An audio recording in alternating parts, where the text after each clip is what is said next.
65 teams die het draven, fietsen, kanoën en zwemmen. Het zijn samen wat ingrediënten van de tweede editie van de Oude Vean Challenge in Jennewaard en omkrieten. Wij volgen de recreanten Jelke van der Meulen en Elbrich van der Velde in haar racejoert. Waar bist u? Jelke van der Meulen. Elbrich van der Velde. Waarom dat is mij? Om op een beetje recreatieve manier gewoon die zelf uit te dagen. Het is een mooie uitdaging. Een combinatie van dat het gewoon hartstikke leuk is om mij te doen en ik even kapot gaan. De Oude Veenen. We zijn trots op ons prachtige mooie nationaal park, de Oude Veenen. Rondom Jennewaard, wat is geweldig mooi.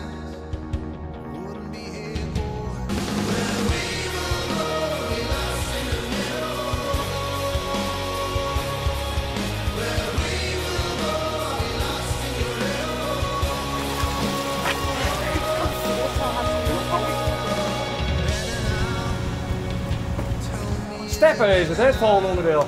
Ja, steppen.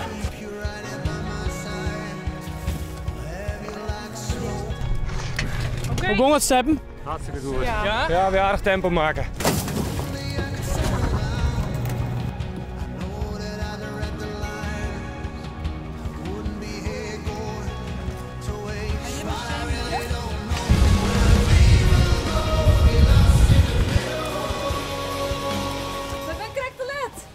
Te let is te let.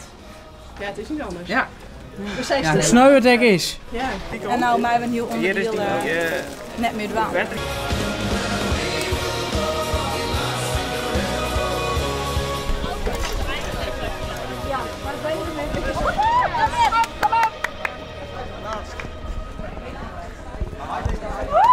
Nee, dat vijfde. Wat zullen hier lekker sliepen kennen? Ah, de mast bereiken niet. Een beetje kramp hier en daar al.